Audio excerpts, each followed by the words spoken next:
40 warships moved through the darkness of space like silent predators. Drelvan pressed his clawed hand against the cold glass of the observation window and watched a small blue planet grow larger.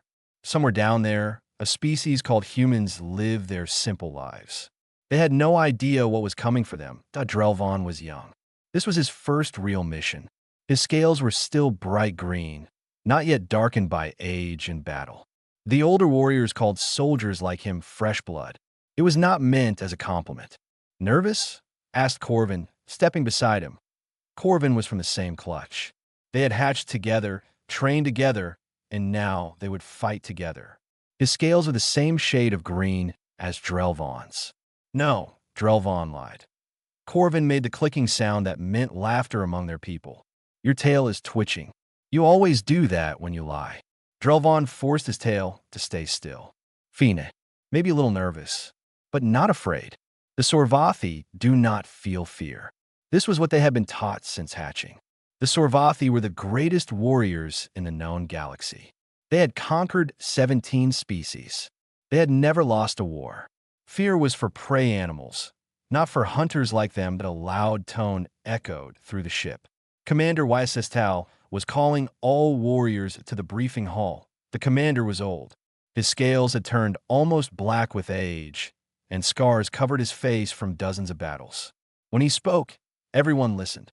Warriors of the Fong of Conquest, he began, his voice rough like grinding stones. Today we add another world to our empire. The planet below is called Earth. Its people call themselves humans. A hologram appeared in the center of the room. It showed a human figure. 2 arms, 2 legs, flat face, no clothes, no fangs, no protective scales. Drelvan almost felt sorry for them. Humans are a class, 3 species, Commander Ysestal continued. They have only recently discovered space travel. Their weapons are primitive. Their bodies are weak. Intelligence estimates this conquest will take 6 rotations. Perhaps less. Some of the older warriors laughed. 6 rotations was nothing. The Kalori had taken 30 rotations to conquer, and they had acid blood. What about their military strength? Asked one warrior. They have small ships. Slow. Poorly armed. The commander's mouth stretched into what passed for a smile among Sorvathi.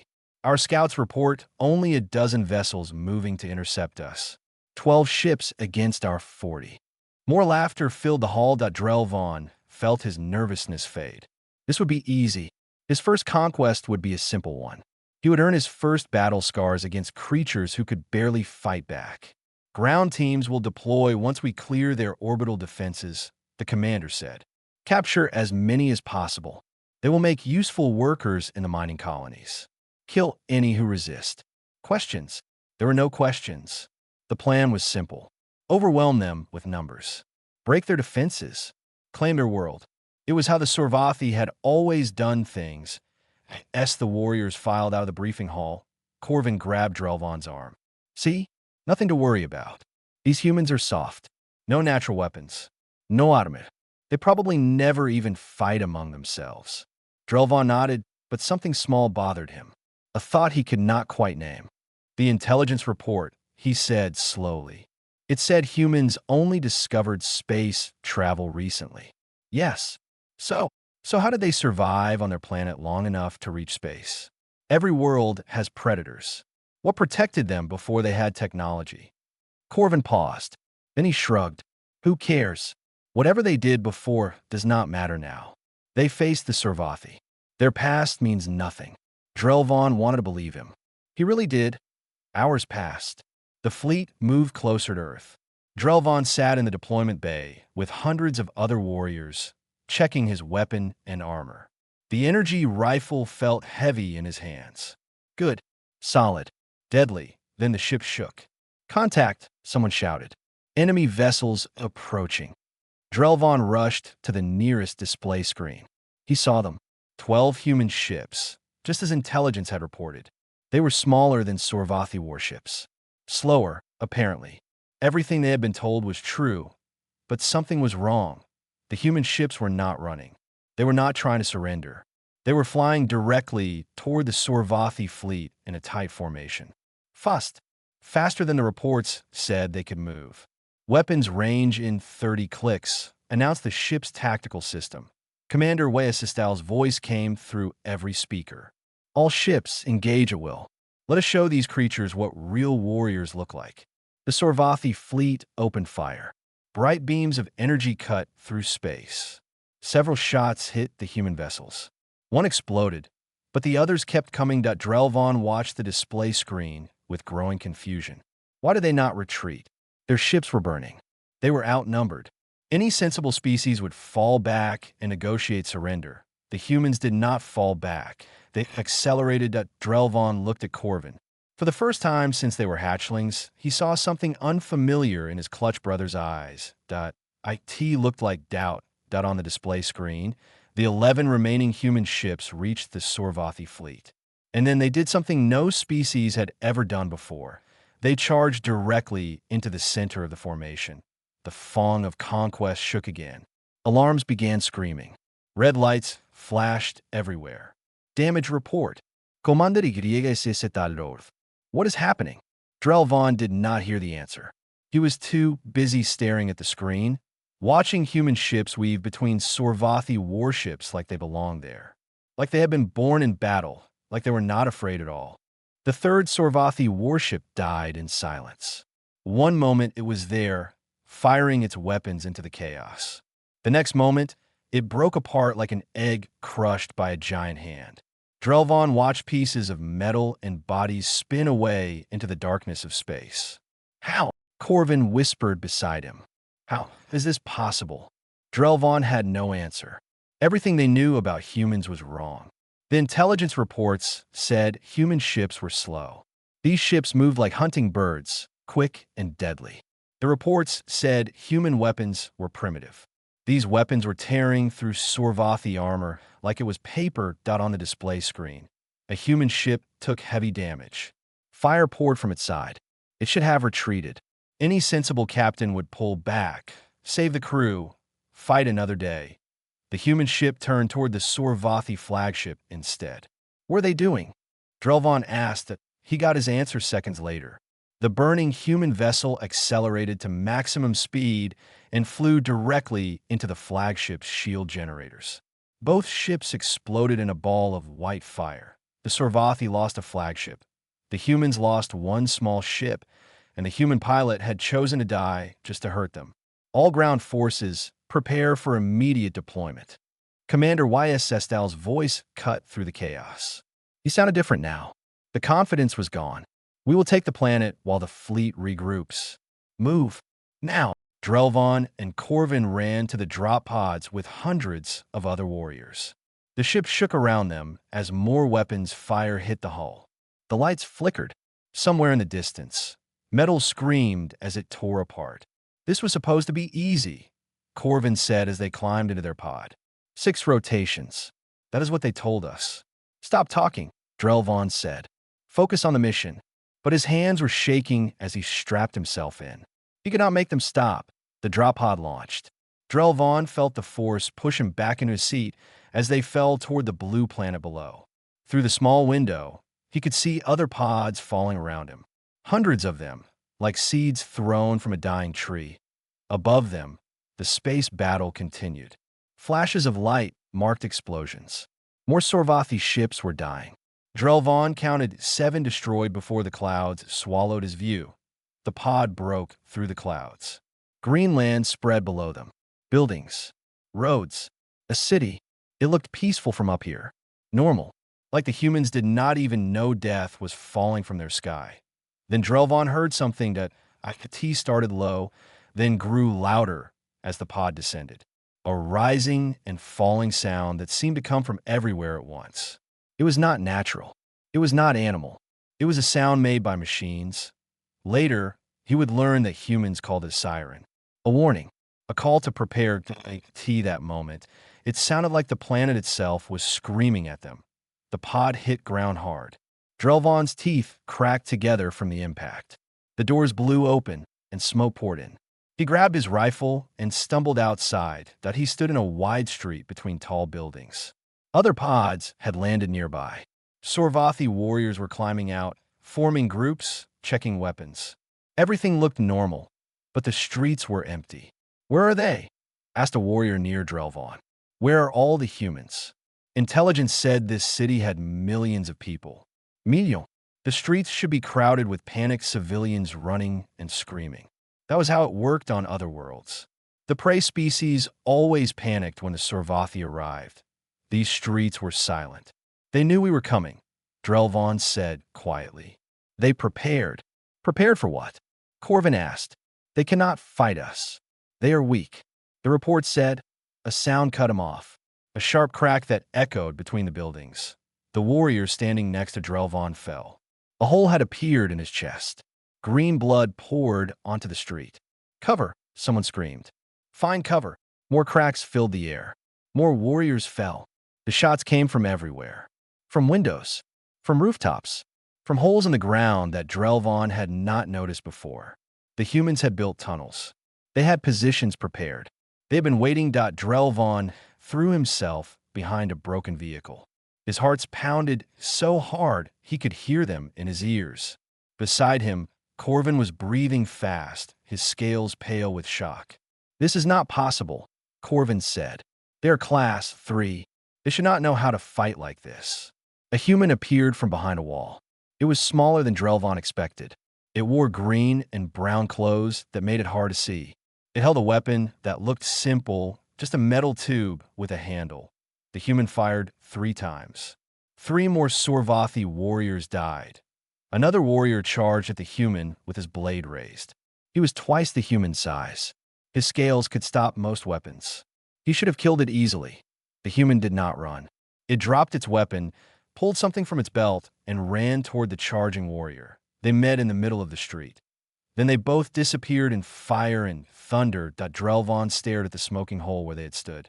The human had killed itself just to take one warrior with it. Just like the ship pilot above. Just like something Drelvon had never seen any species do before. "They do not fear death," he whispered. For the first time in his life, Drelvon understood what real fear felt like. Blood covered the streets. Most of it was green. Sorvathi blood. Drelvon had lost count of how many warriors had fallen. 20, 30, maybe more. They kept dying, and the humans kept appearing from shadows and holes in places that should have been empty. "Fall back," shouted the squad leader. "Fall back to the extraction point." Drelvon ran. He was not ashamed to admit it. He ran as fast as his legs could carry him, jumping over bodies and broken vehicles. Corvin ran beside him, limping from a wound in his leg that would not stop bleeding. Behind them, the sounds of battle continued. Explosions, screams, that constant crack of human weapons that had become the sound of death itself. A wall exploded next to Drelvon. Pieces of stone hit his armor and face. He stumbled, but kept running. Stopping meant dying. He understood that now. "In here," someone called that a warrior was waving them toward a large building. Its walls were thick. Its windows were small. It might provide cover. It might keep them alive for a few more minutes. Drelvon grabbed Corvin and pulled him through the door. 6 other warriors followed. They were all that remained of a unit that had started with 50 soldiers. Inside, the building was dark and quiet. Dust floated in the air. Strange objects lined the walls. Drelvon did not know what this place was. Some kind of human storage building. Maybe. "Seal the doors," the squad leader ordered. "Check for other entrances. We hold here until evac arrives." "When is evac coming?" asked a young warrior. His voice was shaking. Nobody answered. The truth was that nobody knew. Communication with the fleet had been broken for hours. The invasion was falling apart. What should have been a simple conquest had turned into a disaster. Drelvon helped Corvin sit against a wall. The wound in his leg looked bad. Deep. The blood would not stop. "I need medical supplies," Drelvon said. "Does anyone have—" A sound made him stop. A small sound from deeper in the building. Movement. All the warriors raised their weapons at once. "Come out," the squad leader called. "Show yourself." For a moment, nothing happened. Then a door opened slowly. A figure stepped into the light. It was a human female. Young, from what Drelvon could tell. She wore white clothing with strange symbols on it. Her hands were raised above her head. She was not holding a weapon. Behind her, more figures appeared. An old human male with white hair. Several small humans that Drelvon realized must be children. Their eyes were wide with fear. Kill them, the squad leader said. Wait. Drelvon did not know why he spoke. The word just came out. They're not soldiers. They are not armed. They are the enemy. They are civilians. Look at them. The squad leader turned to Drelvon with anger in his eyes. Are you questioning my orders, hatchling? Before Drelvon could answer, Corvin made a sound. A low groan of pain. His scales had gone very pale. He was losing too much blood. The young human female took a step forward. Every weapon pointed at her. She stopped, but she did not run. Instead, she looked at Corvin. Then she looked at Drelvon. Then she pointed at Corvin's wound and made a motion with her hands, like she was wrapping something. She wanted to help. What is she doing? The squad leader asked. I think. Drelvon stared at the human. I think she wants to treat his wound. That is ridiculous. She is our enemy. Why would she help us? Drelvon did not know. It made no sense. The Sorvathi had come to enslave her people. They had killed humans today. They had planned to kill many more. And this creature wanted to help a wounded invader. The human female reached slowly into a bag at her side. Warriors tightened their grips on their weapons. She pulled out white cloth and small containers. Medical supplies. She showed each item to Drelvon before setting it on the ground. Her movements were slow and careful, like she was trying not to scare a wild animal that Drelvon realized that she was scared. He could see her hands shaking, but she was not running. She was not hiding behind the others. She was offering help to creatures who had invaded her world. Let her, Drelvon said. You do not give orders here, the squad leader snapped. If Corvin dies, we lose another warrior. She might save him. What do we lose by letting her try? The squad leader hesitated. He looked at Corvin, who was getting weaker by the minute. He looked at the human female, still waiting with her hands open and visible. Fine, he said finally. But if she does anything suspicious, kill her and all the others. The human seemed to understand. She moved forward slowly, knelt beside Corvin, and began to work on his wound. Her hands were small and soft, with no claws or scales. She should have been disgusted by Sorvathi blood. Most species found it toxic or horrible. She did not even pause. The old human male walked forward. Drelvon raised his weapon, but the old one only held out a container. Water. He was offering water. Drelvon took it without thinking. He drank. The water was clean and cold. Outside, explosions continued. The battle raged on. Humans and Sorvathi were killing each other in the streets. And in this small building, a human was saving a Sorvathi life while her children watched. Drelvon had never been so confused in his entire existence. The human female worked on Corvin's wound for a long time. Her small fingers moved with speed and skill. She cleaned the wound. She closed it with thin threads. She wrapped it in white cloth. The whole time, she spoke soft words in her strange language. Words that Drelvon could not understand, but somehow found calming. When she finished, she sat back and looked at her work. Then she looked at Drelvon and made a gesture. Thumbs up, her hand said. He did not know what it meant, but her expression seemed hopeful. Corvin was still breathing. His color was coming back. He was going to live. The squad leader watched all of this with narrow eyes. He kept his weapon ready. He trusted nothing about this situation. Why would she help him? He muttered. What does she want? Drelvon had been wondering the same thing. In Sorvathi culture, you helped your own family, clutchmates, soldiers from your unit. You did not help enemies. You certainly did not help invaders who had come to destroy your world. He looked at the human female more carefully. She was small, fragile-looking. She had no weapons, no armor, no way to protect herself. Yet she had stayed behind while others must have fled. She had chosen to remain in a war zone. Why? The old human male spoke. His voice was rough and tired. He pointed at the children huddled in the corner, then at the female, then made a motion that seemed to mean protect or care for. Understanding came slowly. This building was some kind of shelter, a place for people who could not escape. The old, the young, the sick. And this female had stayed to look after them when everyone else ran. She was their protector, even though she could not fight. even though she could die at any moment. She stayed because they needed her. That Drelvan felt something strange in his chest. It took him a moment to recognize it as respect. An explosion shook the building. Dust fell from the ceiling. The children cried out in fear. The human female immediately went to them, gathering them close, speaking softly, calming them down. Human soldiers are pushing this direction, the squad leader said, checking a small device on his wrist. We need to move. Corvin cannot walk, Drelvan said. The wound is too fresh. Then we carry him. Or we leave him. We do not leave our own. The squad leader turned on Drelvan with fury in his eyes. Do not lecture me, hatchling. I have fought in 12 conquests. I know what must be done to survive. If he slows us down, he becomes a burden. Burdens get us killed. Before Drelvan could respond, sound came from outside. Voices, human voices, getting closer. The warriors moved to positions near windows and doors. The human female watched them with wide eyes. She understood what was happening. Human soldiers were coming. There would be fighting. People would die. She looked at Drelvan. Then she looked at the door. Then back at him. She could call out. She could scream for help. The human soldiers would come. They would kill the Sorvathi warriors. She and the civilians would be saved. But she did not make a sound. Instead, she pointed at a back room. A storage area. She made a motion with her hands. Hide. She was telling them to hide. Why would she? The squad leader started. Because she does not want more death, Drelvan said. She does not want the children to see more killing. She's giving us a chance to live. The squad leader stared at the human like she was some kind of impossible creature. In his mind, she probably was.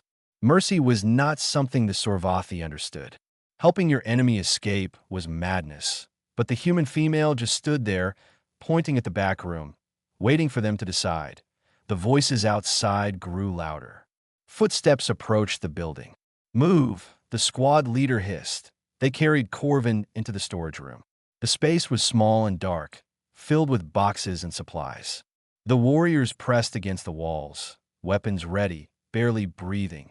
Through a crack in the door, Drelvan watched the human female walk to meet the soldiers who entered the building. She spoke to them calmly. She pointed in other directions. She smiled and nodded. The soldiers checked the main room quickly, then moved on. They never checked the storage area. When the sounds faded, the human female opened the door. She looked at Drelvan with an expression he could not read. Sadness, maybe, or pity, or something else entirely. One of the children walked up to Corvin, who had regained consciousness during the hiding. The child was tiny, barely reaching Corvin's knee. It had no fear. It looked at Corvin's bandaged leg and said something in its small voice. Corvin looked at the child, then at the bandage, then at the human female who had saved his life. What is this species? He whispered to Drelvan. Drelvan had no answer. But he was beginning to think that everything the Sorvathi believed about strength and weakness was terribly, completely wrong. The transmission crackled through every Sorvathi communication device at once. Commander Wyasestal's voice sounded broken, defeated. Nothing like the confident warrior who had promised them easy victory just hours before. All ground forces. The fleet has fallen back. Human reinforcements have arrived from their outer colonies. We are outmatched. Your order to surrender to human forces immediately. Do not resist. I repeat, do not resist.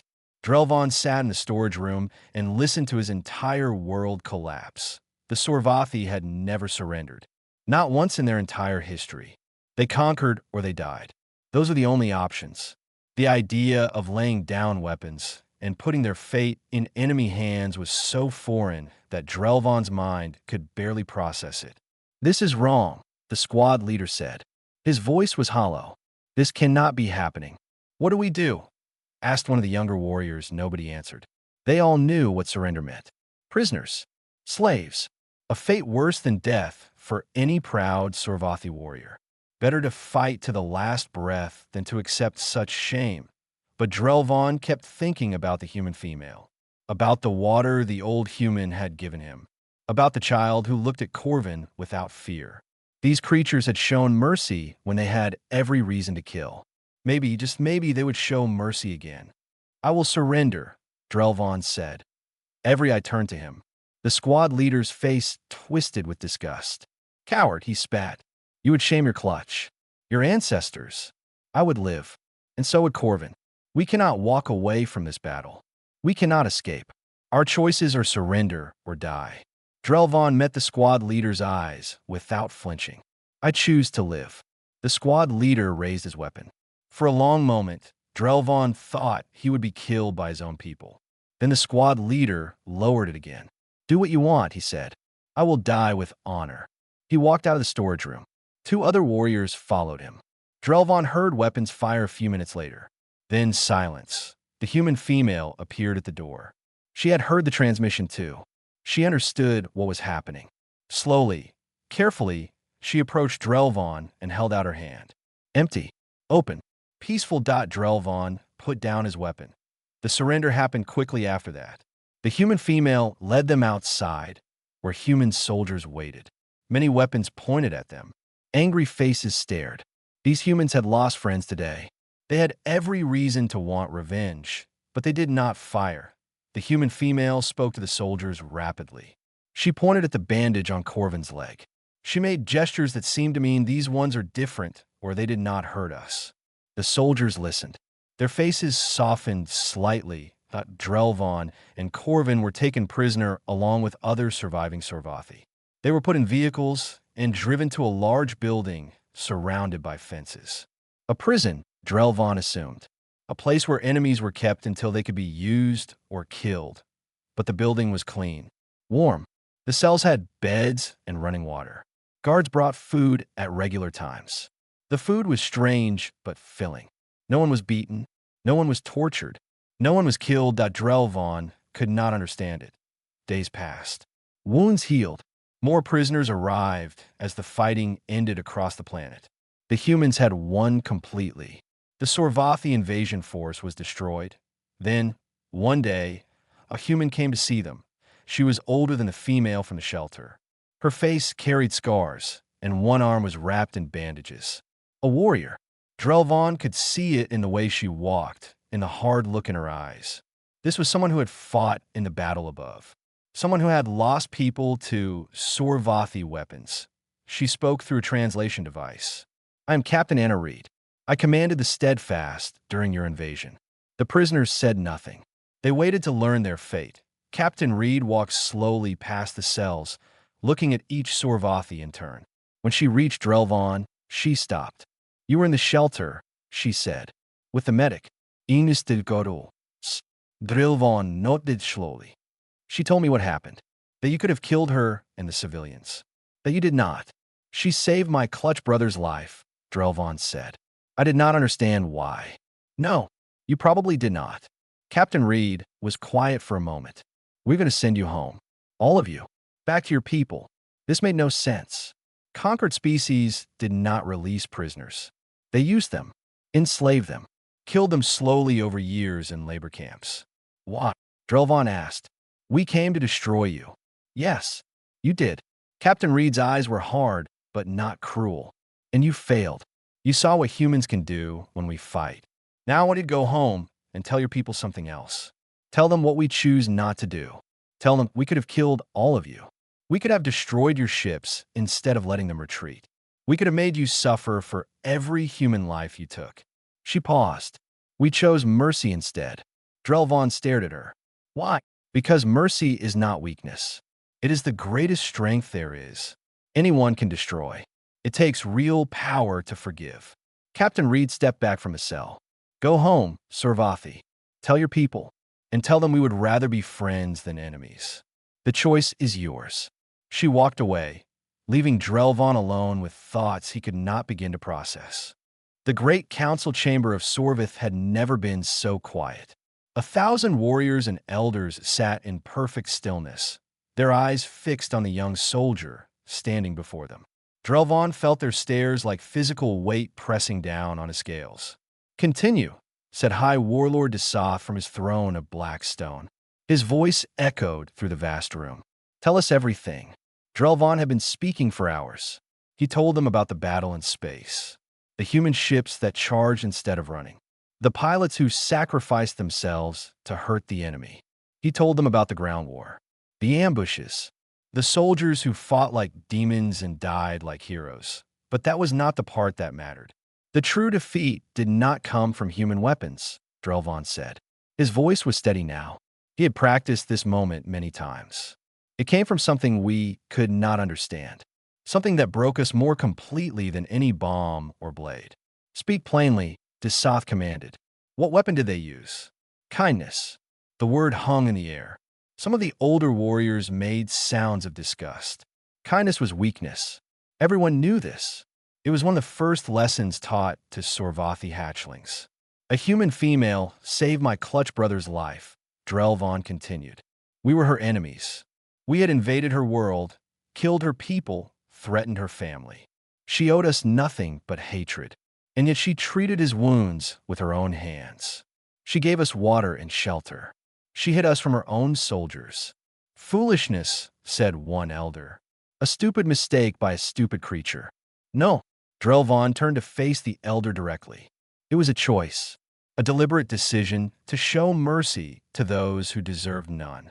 And when we surrendered, the humans could have done anything to us.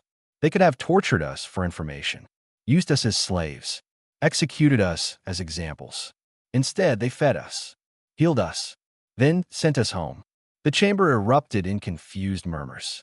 This went against everything the Sorvathi knew about war, about power, about how the galaxy worked. High Warlord Isath raised one hand. Silence fell instantly. You are saying, he said slowly, that humans defeated us through mercy.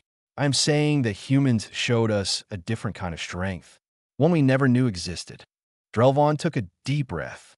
We always believed that power meant destruction, that strength meant the ability to crush your enemies. Humans taught us that true power is choosing not to crush. That real strength is showing compassion when revenge would be easier. This is madness, another elder said. The words of a coward who surrendered instead of dying with honor. I watched our bravest warriors die, Drelvan replied calmly. They fought with everything they had. It was not enough. Humans do not fear death. They face it willingly to protect what they love. And somehow, impossibly, they can turn around and offer forgiveness to those who try to take everything from them. Tell me, elder, which is harder, dying in battle or forgiving your enemy? No answer came. Drelvan turned back to the High Warlord. The war is over. The humans have offered peace terms, trade agreements, mutual defense treaties. They want to be our allies, not our masters. And why should we trust them? Desath asked. Because they already proved their word means something. They released every prisoner. They helped rebuild the ships they damaged. They even sent medical teams to treat our wounded soldiers who were left behind. Drelvan gossiped. They had nothing to gain from any of this. They did it because they believe it is right. The council chamber remained silent for a long time. Warriors who had spent their whole lives believing in conquest were now faced with something they could not defeat or understand. A species that chose peace over power, mercy over revenge. Finally, High Warlord Desath spoke. We will consider these peace terms. Council is dismissed. The chamber emptied slowly. Many warriors walked past Drelvan with disgust in their eyes. A few nodded at him with something that might have been respect. The Sorvathi were not ready to change overnight. But seeds had been planted. 1 year later, Drelvan stood at a window again. But this time, the ship was not a warship. It was a diplomatic vessel, the first joint human-Sorvathi mission. Both species worked side by side, learning each other's ways, building something new. That a human crew member stopped beside him. She was young, with curious eyes. What are you thinking about? She asked. The Drelvan looked at the stars, stretching endlessly before them. I remember the fear that struck me in my first clash with humanity, he said slowly. At first, I thought I feared your weapons, your ferocity, your refusal to surrender. But I understand now what truly frightened me. What was it? I saw beings who had every reason to hate us choose compassion instead. I saw strength in mercy and power in forgiveness. things I never believed could exist. He turned to look at the human. That fear became the first seed of hope I ever carried. The human smiled. It was a strange expression on such a soft face, but Drelvan had learned to find it beautiful. "And now?" she asked. "Now, I carry many seeds, and I watch them grow."